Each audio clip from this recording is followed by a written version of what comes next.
Welcome back.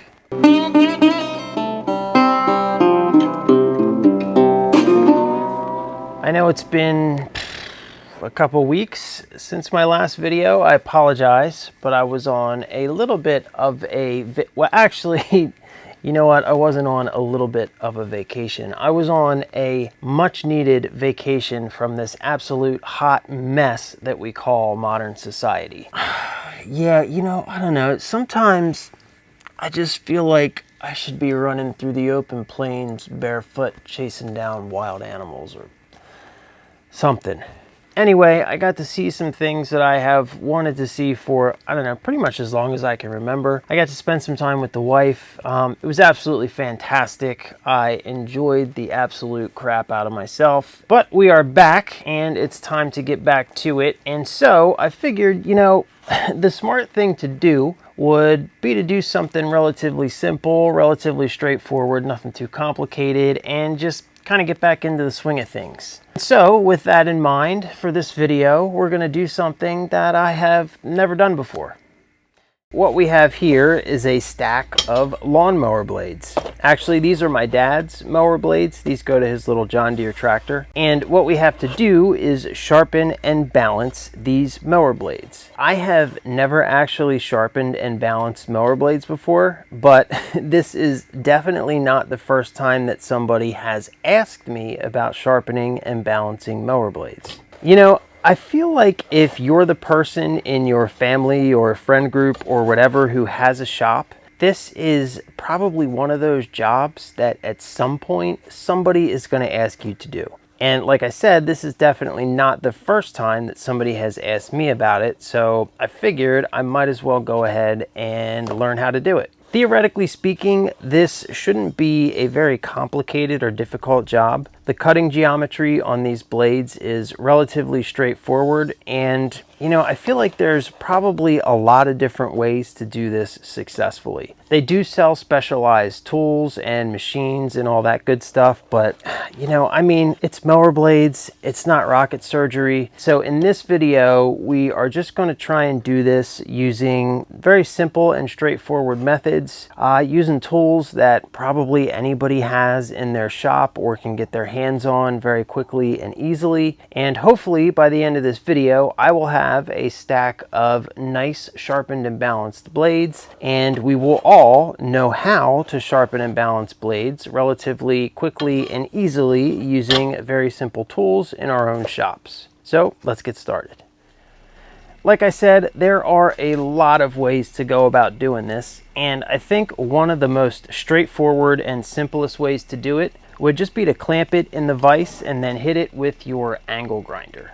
As you can see, with it clamped in the vise, you have really nice access to one of the cutting edges sticking up on this left side here, and then you could just run your angle grinder over that edge until it looks good. Flip it over in the vise, hit the other side, and that will give you a perfectly acceptable result. I actually had considered using this method for this video, and the only reason I'm not doing this is because it's going to make a bit more of a mess than I really want. I'm doing this at night after work, so I can't really do it out in the driveway. So we're going to do something different, but you could absolutely do this and it would work just fine.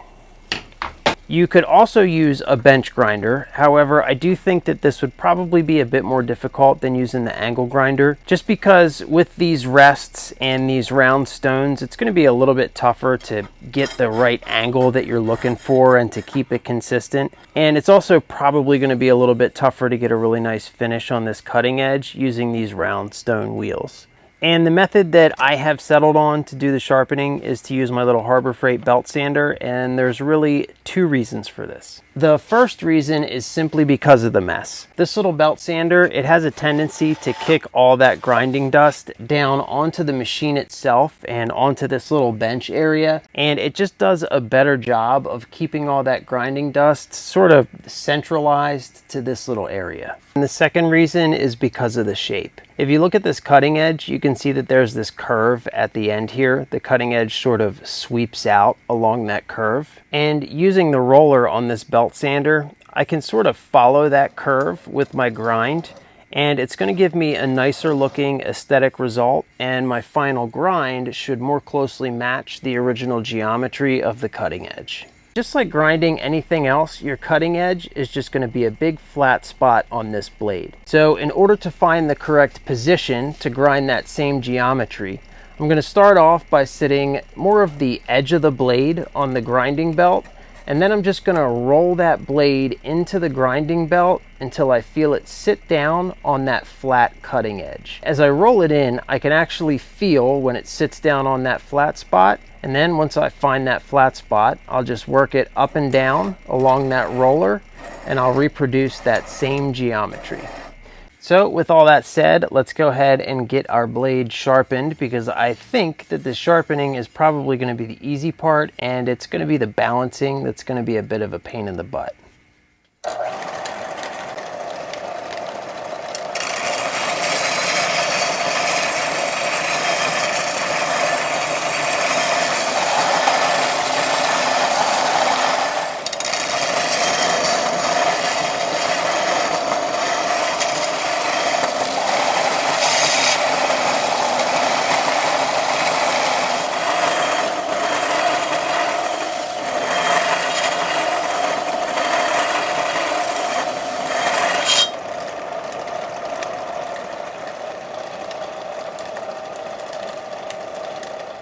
All right, I think you get the gist. I'm not going to make you watch me sharpen lawnmower blades for an hour and a half.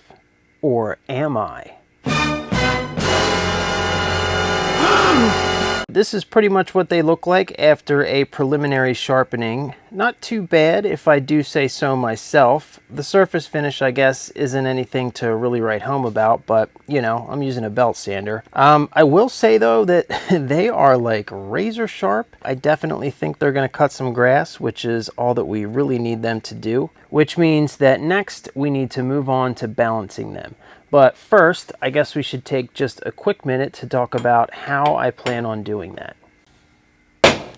This is my balancing jig. It's an incredibly simple little contraption. I built this thing, I guess about a year ago, originally to balance my surface grinder wheels. But since then, I have found that this thing is useful for all sorts of stuff.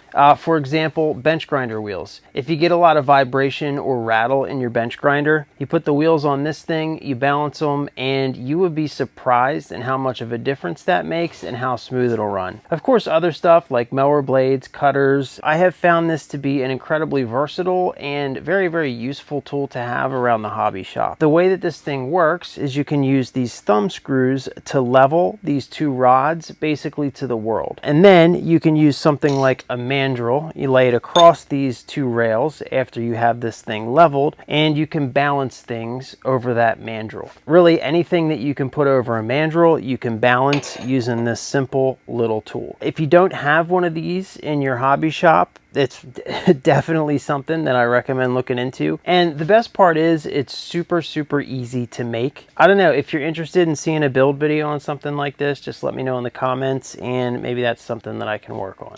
All right, so to get this thing set up to use, I'll start off just by laying my machinist square right across the two rails on the top. Then I can use these two thumb screws in the back to get it leveled in this direction by just raising or lowering whichever side that I need to. So I can just lower this left side a little bit until that bubble moves to the middle.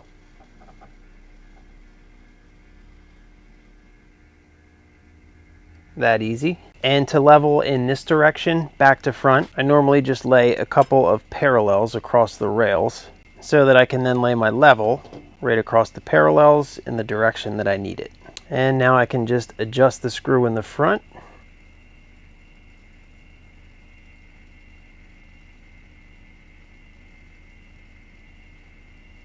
And that's it, that easy.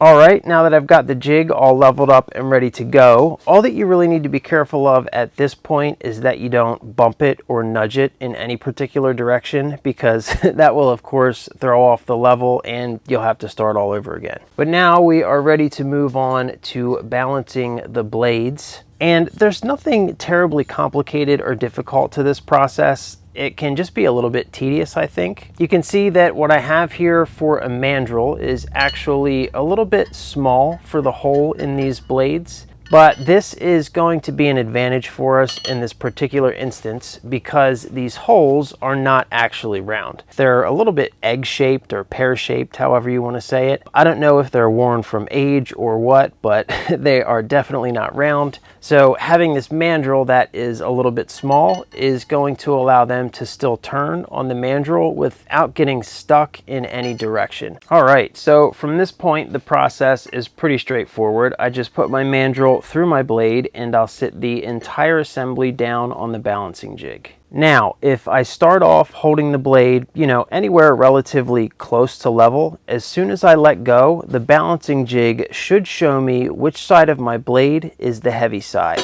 And as you can see, that's exactly what happens. Even if I tip the blade in the other direction and let go, the heavy side should still take over and fall.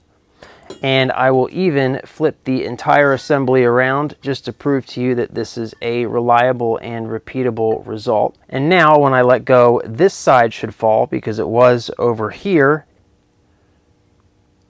And as you can see, that's exactly what we get. Now what we have to do is really simple. I just need to take more material off of this side until when I let go of the blade, it stays perfectly still.